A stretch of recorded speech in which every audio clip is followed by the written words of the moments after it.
नमस्कार मित्रांनो, आज मी मेळघाट येथील शिक्षण स्तराबद्दल बोलायसाठी आलो आहे. आजचा स्पेशल व्हिडिओ मेळघाट येथील शिक्षणाबद्दल आहे. मित्रांनो, मेळघाट येथील शिक्षण एवढं घसरले आहेत, एवढं खराब झाले आहे की मी तुम्हाला ते स्पष्टपणे सांगूच शकत नाही.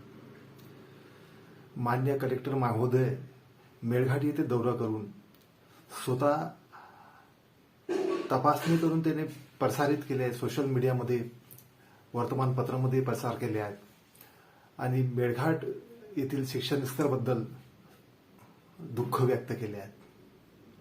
मित्रांनो, मेळघाट येथील शिक्षण स्तर खराब होण्याचं मुख्य कारण मी तुम्हाला सांगतो. मेळघाटमधील रोजगारामुळे हा सर्व गोष्टी घडत आहेत. मेळघाटामध्ये जर शिक्षण स्तर खालावले आहेत, घसरले आहेत, खराब झाले आहेत, याचे मुख्य कारण आहे रोजगार. मेळघाट येथील पालक रोजगारासाठी बाहेर जातात, पलायन होतात आणि सोबत आपल्या छोटे छोटे मुलांना सुद्धा घेऊन जातात. हा मुख्य गंभीर प्रश्न आहे मित्रांनो. हा रोजगारामुळे आहे. रोजगार नसल्या कारणाने ते स्वतः बाहेर जातात आणि आपल्या मुलांना सुद्धा घेऊन जातात. त्यामुळे त्यांचे शिक्षण राहून जातात. 2-3 महिने जेवढा दिवस ते कामा करतील बाहेर, तेवढा दिवसपर्यंत मुलांना ठेवतात आणि परत आल्यावर नंतर पुन्हा ते मुलांना शाळेत पाठवतात. हे मुख्य कारण आहे. दुसरं कारण हे आहे की शिक्षक म्हणजे सर्व शिक्षक खराब नाही आहेत, सर्व शिक्षक शिकवत नाही असं नाही आहे, पण काही प्रमाणात आहेत, हा नक्की आहे. सर्व शिक्षक चांगले आहेत असे नाही आहेत. काही प्रमाणात असं शिक्षक आहेत की ते दुर्लक्ष करतात, तर काही शिक्षक खूप मेहनती घेतात.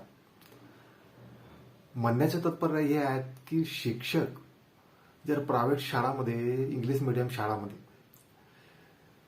प्रायव्हेट शाळामध्ये 10,000 15,000 पगार राहतात शिक्षक लोकांना. त्यांचा मुला इंग्लिश फटाफट वाचतात, मराठी फटाफट वाचतात, गणित फटाफट सोडवतात ना. तसं आपला हा मराठी वाचून का बरं शकत नाही, गणित का बरं पटकन सोडू शकत नाही. तर ह्यातील तेथील शिक्षक आपल्या मुलांना प्रायव्हेट शाळामध्ये टाकतात, इंग्लिश मीडियममध्ये टाकतात. त्यांच्या सकाळचं ट्युशन, दुपारच्या शाळा, सायंकाळच्या ट्युशन, हा सर्व गोष्टी ते लक्षपूर्वक करतात, फॉलो करतात. आणि मेळघाट येथील जे गोरगरीब आहेत त्यांचं मुलं प्रमाणात मी आधी सांगितलं आहे की सर्व शिक्षक तसं नाही आहेत, पण काही प्रमाणात नक्की आहे मेळघाट येथे. विषय फक्त मेळघाटचे सुरू आहे, आता पूर्ण महाराष्ट्र असं नाही. काही शिक्षक वेळेवर येत नाही ना, वेळेचे पहिले चालले जातात, असं बी प्रकार दिसते आपल्याला. भरपूर ठिकाणी आहेत, त्याचे सबूत पण आहेत, त्याचे फोटो व्हिडिओ सर्व आपण व्यवस्थित ठेवलेले आहेत, पण आपण ते प्रसारित करत नाही. कोणाबद्दल आपण बरं वाईट बोलत नाही. आपण सरसकट सर्व मेळघाटचे विषय मांडत आहोत. म्हणून हा मुख्य कारण आहे. पण हा कुठं कुठं थांबला पाहिजे. आता जर विचार केला तर मेळघाट येथे पेशा कायदा लागू आहे.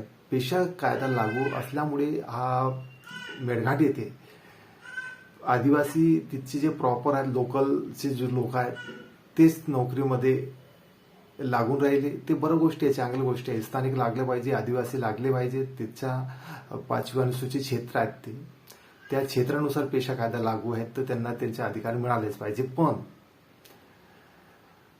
त्या ठिकाणी लागलेल्या लोकांमध्ये, पेशा कायद्यामध्ये लागलेला जे कर्मचारी आहेत ते जवळजवळ सर्वच चांगले घरचे आहेत, नोकरीवाल्याचे मुलं मुली आहेत ना. जे गोरगरिबाचा मुलं आहेत ते राहून गेले आहेत. तर ते कुठं ना कुठं त्यांना शिक्षणाचं जे हे स्तर आहे, लेवल आहे, त्यांना चांगल्या ठिकाणी शिक्षण मिळालं. गोरगरिबाच्या मुलांना मेळघाट येथे शिक्षण घ्यावं लागला.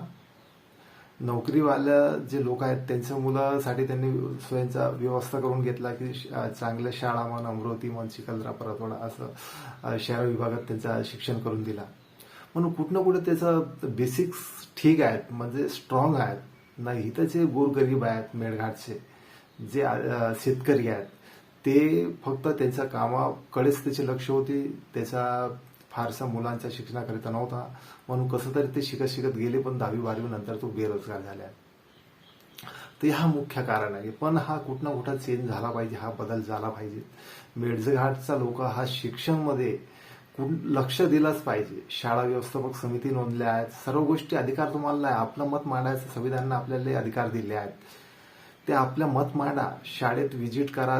जर एखादी शिक्षक बरोबर शिकवत नसेल तर त्यांना प्रत्यक्ष बोला की सर हा काय करू राहिले तुम्ही, आहे ना. तुमचं काम मुलं घडवणं आहे, शिकवणे आहे. तुम्ही तुमचं काम चांगल्या पद्धतीने करावं. आम्हाला काही आपला